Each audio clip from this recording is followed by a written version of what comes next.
My name is Jackie LaFleur. I have 29 years in the health information management field.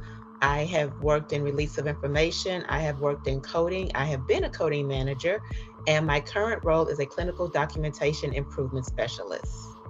So, a typical day for me as a clinical documentation improvement specialist is I get a list of the patients that were admitted. We're looking at patients concurrently, meaning while they're still in house. And what we're trying to do is query the physicians to make sure we are capturing any documentation gaps so that we are capturing the accurate levels of acuity. Can we start over? Yeah, go ahead. Go ahead. Yeah. Okay. Okay.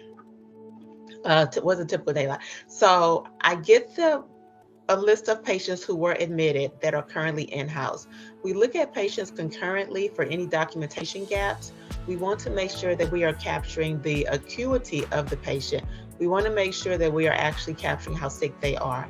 If we identify any documentation gaps, we query providers, meaning we send them written documentation with what we're finding in the record so that they can close any gaps to make sure that upon discharge, the chart is coded correctly. Current students that are interested in the field, the main two takeaways: get your credentials.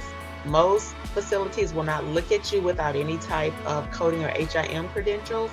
The second thing, apply for every job you see. Every job will ask you for experience. The job I'm sure you have now asks you for experience, but make sure you apply for every job you see, because if you don't apply, you already know what the answer is. And if you can find a way to connect yourself to the field, like maybe through volunteering in a department by your house, that would be great too.